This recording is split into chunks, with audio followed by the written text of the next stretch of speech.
Hey guys, it's Max. Today I have the great pleasure of interviewing Griffin Hammond. He's a documentary filmmaker along with a YouTuber that has served the community for a very long time.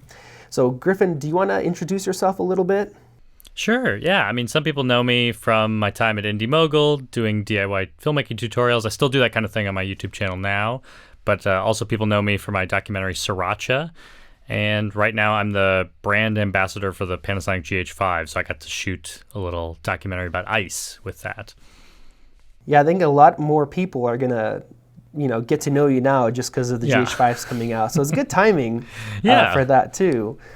So I've been watching your videos, it seems like for just a few years, but I was looking back to find the first video where I found you at, and when I was looking through the list, I was like, oh, I think it's that one. And then, no, I keep going, no, I saw this one too, and then this one. So I think the first one was the $35 DIY teleprompter. Yeah. And then I looked at the date, and it was like just over 5 years ago.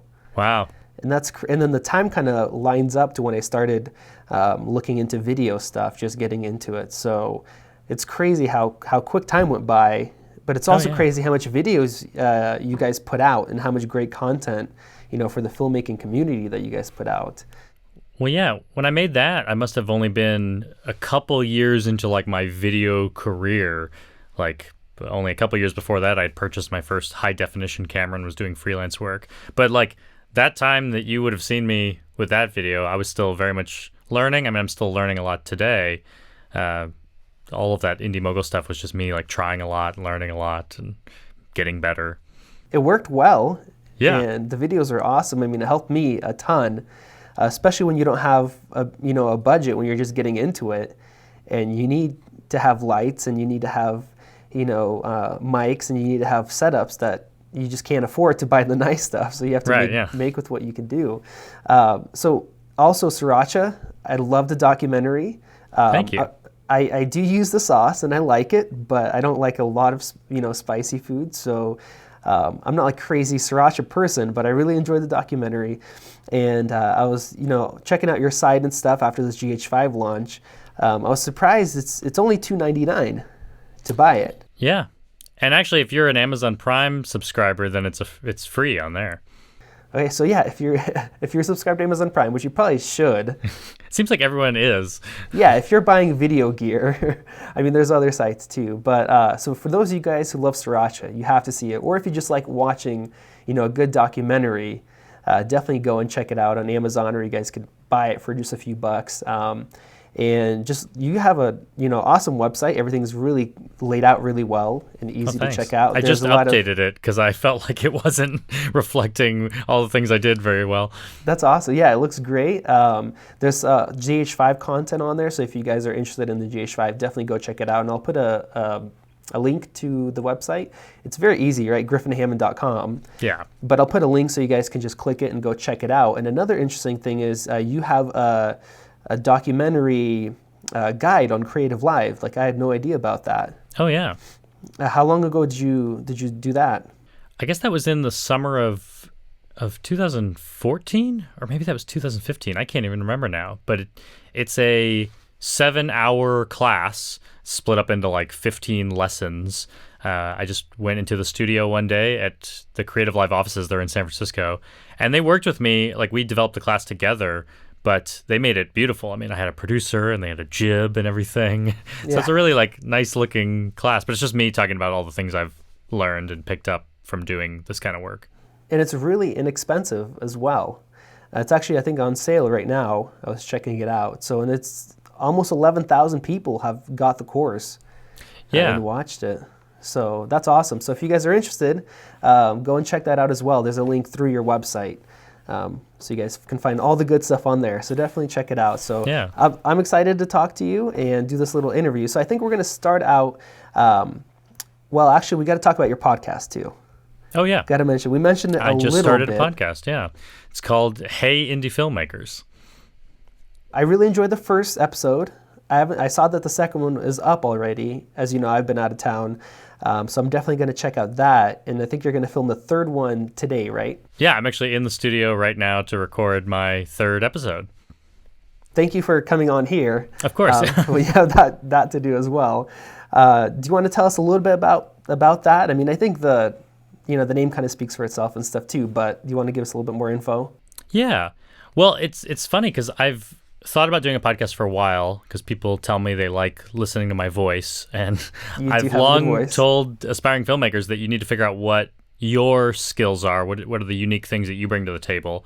And so for me, I know there's a lot of things I can't do well, but like I can teach, I can answer questions, I can talk. And so it seemed like a podcast was a good platform for me to try out. And I have a friend, Nick Bodmer, who is like my tech genius friend, and we've long talked about doing a podcast together. So we thought, why don't we do it? We've actually worked on a lot of videos together. And so it's kind of a chance for us to answer your questions and talk about the things, kind of go behind the scenes on some of our projects. So I know that's posted on iTunes. That's where I subscribe to it. And there's probably other places as well. Is it going to be on YouTube as well? As in podcast form? So much of my audience is on YouTube that it would be silly of me not to make it available there. So I've been filming a little bit to go along with these podcast episodes and posting them on YouTube. But they're on all sorts of places: iTunes, Google Play, anywhere that can accept the RSS feed of our podcast. You'll find it there. All right. Well, I think we're going to start out just kind of with the first question to get into the interview portion. I'll stick to kind of what I want to title the video, which is how Griffin Hammond got into YouTube or started on YouTube. So the first question is, how did you start on YouTube? I started with everyone else when YouTube started in 2005. I think I had a little bit of video content and started uploading it there. But for a while, I was really attracted to Vimeo, and I was using Vimeo as kind of my primary distribution method for videos. But it was when I got the job at Indie Mogul, starting in 2011, that it was kind of like, oh, I better really up my YouTube game if I'm going to be working for them. So I started using the site a lot more, and just doing Indie Mogul meant that I was getting a lot more comfortable with the tools that YouTube has for building an audience and doing annotations and all of that stuff. And I still love Vimeo. I think Vimeo is a great video website. It's really a beautiful player, and I can do the on-demand stuff with Sriracha there. There's a lot of cool things I can do on Vimeo. But YouTube is just unrivaled for its ability to build an audience. I mean, the fact that people can subscribe, and the fact that there are so many millions of people watching YouTube. If you put out good stuff and ask people to subscribe to it, they'll show up for your next stuff. Going off what you said, you kind of, the Indie Mogul, that's just kind of like your career, your job, right? Because you kind of consider that not being your own YouTube channel, because I guess you were, hired as I don't know what the position kind of was. Yeah, I was a contractor for YouTube at the time. And yeah, it was never, like, I didn't start the channel. Justin and Eric did, and I'm good friends with them. So I never felt like it was, like, mine to claim, but it was mine to run for 2 years. So, I mean, I felt like I was Indie Mogul, me and Russell Hasenauer, for 2 years. But at the end of that, when YouTube retired the channel, I just had to go and keep doing the same sort of thing on my channel.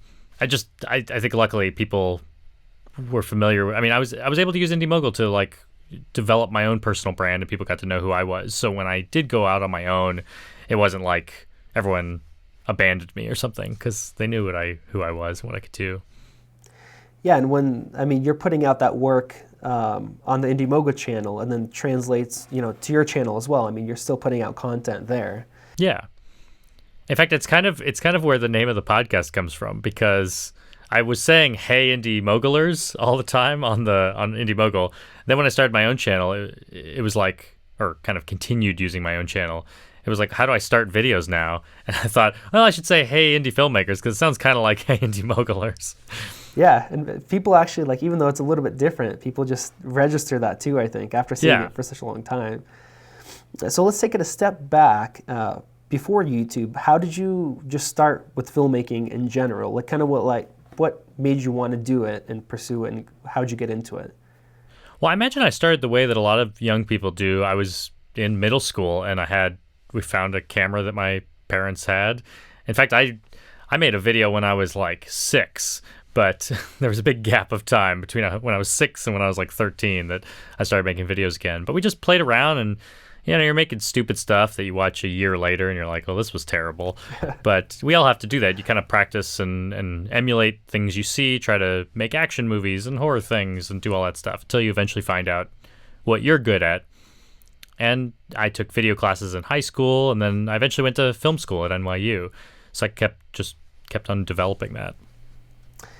And I remember, I think it was most likely it was in the first episode of the podcast.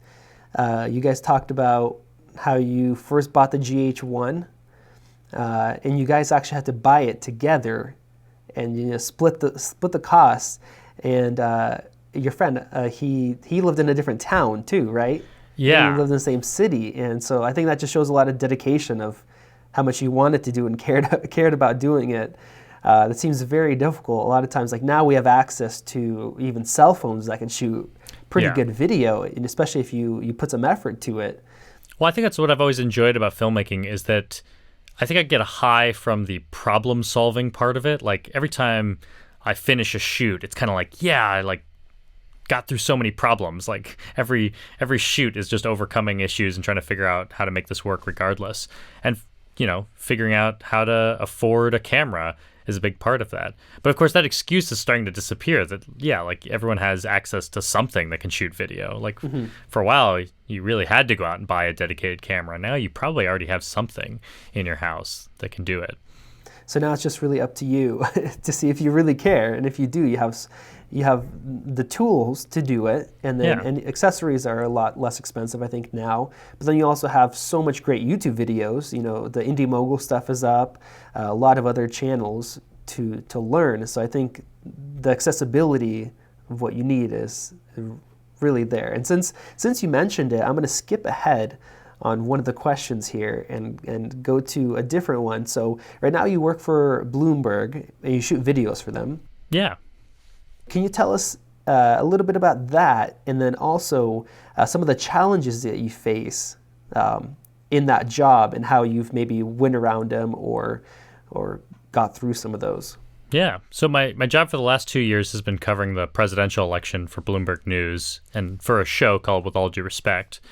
And the biggest hurdle for me is, I like to think I shoot really pretty stuff and I take my time and it looks good. And that's why they hired me, because maybe my stuff looks a little bit more interesting than traditional television news.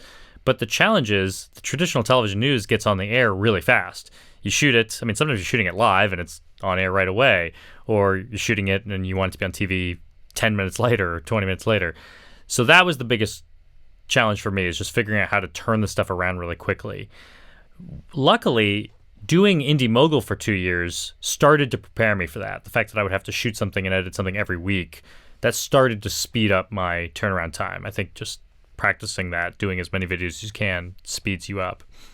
And then in this job, I just had to get used to certain things like staying up all night to edit just so that I could shoot something one day and have it on TV the next day. Wow. Definitely tough. Yeah, when you don't have to follow a schedule, like for my channel, we don't have any set schedule. Yeah. But when you have a set schedule, then you really have no choice. And I think that's good. Like some of the projects I do, weddings, it's a little bit more flexible. We have more time, but some of the commercial stuff, we have a schedule, you get it done because you have to. Right. So I guess you figure it out. Well, yeah, one thing I've learned along the way is that it's way better to have a finished video for your audience than to have the perfect video that never sees the light of day. Like, you can always work more on something and make it better, but at some point you have to give up and just say, this thing is good enough. Like, the audience will like it. And especially on television, there were a lot of times when the video wasn't where I wanted it to be, but it was time to go on TV. And it was good enough. Maybe not everything was color corrected perfectly, but hey, the story is going to get across, and this is good stuff. I want people to see it. I know a lot of times as filmmakers, we really nitpick a lot of things that we do. Sometimes it's color, sometimes it's noise. Too much noise, you don't like the image, you want to step up to some crazy low light shooting camera. It could be a lot of small stuff, but then the people who enjoy the content, they're focusing on the content instead of the small things that you notice that nobody else does. And sometimes we just focus on that way too much. So the next thing I want to ask is, do you have any advice for people who are either just filmmakers in general or somebody that wants to be a YouTuber kind of getting started? Any advice for them? I think just you have to make a lot of content. I think to, one, figure out what you're good at, and two, figure out what resonates with people. Like, the more stuff you make, it's kind of like an experiment. You just throw a lot of content out there and you'll start to figure out which stuff people like. And especially on YouTube, I learned pretty quickly that tutorial content works so well because people turn to YouTube to learn. And the other nice side of it is that when you're teaching people stuff, they generally give you pretty positive feedback. Like, I don't have to deal with trolls on YouTube because people are generally not showing up and saying, "How dare you try to teach me something? I hate you." Like, the comments are really nice. And so I think I found that it's really fun to be in that space, in that tutorial space. And that's one thing I found with politics, is making political videos. Suddenly you're getting a little bit angrier comments. So I mean, I like that space, but also you just have to figure out like what you like doing the most and stick to that. Don't try to do what everyone else does. Find your own style. So the last thing I want to ask about, and I didn't really want to talk too much about the GH5 because you already have some great stuff posted on your website, and there's a lot of interviews and videos, a lot of them you're in on YouTube about the GH5. But I know if I don't ask at least one GH5 question, my audience is going to be like, "What? You had Griffin Hammond on, you didn't ask a GH5 question." So one thing that my audience really kind of cares about, especially now that we have like the gimbals, especially the little handheld ones that work really well, is video autofocus. Yeah. Like when the GH4s came out and I picked up a couple right away, none of the cameras had great video autofocus and I didn't mind using it. So I guess my question is, how is the video autofocus? I know you mentioned in the video where you're at the ice skating rink that it was tracking well. Any more detail or info about that? Well, I do need to practice with it more because I'm not actually someone who uses that kind of feature a lot. I've just always grown to trust the push to autofocus. Like, I'll push it once before I start rolling, and then I like to know that it's not going to change during the shot. That's just my personal style that I don't want it to change. But there are times, maybe you're tracking something weird, or especially when you're shooting yourself, it can be useful to have like the face tracking. It seemed like everything worked well, but I didn't get enough practice with it. But I am told that they weren't even finished implementing it with the firmware I have. So I think it's going to get even stronger, which is good to hear, because I know some people rely on that more than I do. Yeah, just a few years ago, I wasn't using it at all. I mean, when I got started, it started off, I know you started with the Panasonic line. I started with the Canon 5D Mark II and then some of their crop bodies. You couldn't use it at all, so you just wouldn't. But now, I still use manual focus most of the time, but something like on a gimbal, shallow depth of field, tracking or walking, closer or further from the bride, doing some stuff like that is kind of where it's nice to have. Previously, I would just set it to like f5.6 or something like that and try to keep a distance and everything else like that. So I'm excited to get my hands on it. Go ahead. I appreciate that the camera, that the add features like that, but like, I think my philosophy is I generally want to know when the camera's doing anything. Like, I have almost everything in manual. I don't mind if the camera does something for me and helps me out, but I want to be kind of the one who initiates that. Like, it's when I push the focus button that you focus. So it just kind of weirds me out to not know what the camera's doing, because it won't always do it perfectly. Even if they make it really great in the camera, you're still going to encounter situations like where the lighting's bad and it just can't figure it out. Yeah, it can't read your mind. Yeah. It will probably never be able to do that. Someday. Yeah, and I guess it also kind of depends what you're doing. If you're shooting a shot that you could get multiple takes and then choose, the best one, that's one, case. But if you're doing like a political interview, you can't just let it have a chance to go out of focus or something like that. Right. For that kind of thing, when I think I'm going to go out of focus, I usually throw it into manual, and the camera has focus peaking, so you can actually see just by contrast what's in focus. It kind of highlights the stuff that it thinks is in focus. Yeah, that's what the GH line has been great for. Like you mentioned, even on the GH1, the original, I think you said that you picked it up because it had a lot of video features where the other cameras didn't. Panasonic still to this day is pushing it. Now they're adding scopes to the GH5, so which is great. A lot more tools in a camera, where some companies, I won't name any names, but they just keep leaving everything out as much as possible, and people are noticing and changing brands and stuff like that. Yeah. So I think that's all that I have as far as questions. So do you have any kind of final words, any social media, anything else you want people to check out? Well, yeah, any questions that anyone may have, feel free to email me. You can find me on Twitter at Griffin, or you can just go to my website, griffinhammond.com, and you'll find my email address and all sorts of videos of mine. But I'm happy to help any way I can. And then those questions can make it into the podcast? Yeah, we answer a lot of questions on the podcast. So another reason to send me your questions. Nice. All right, man. Well, thank you, Griffin, for joining me. It was nice talking to you. And I look forward to seeing and following the podcast. Thank you so much. I appreciate it.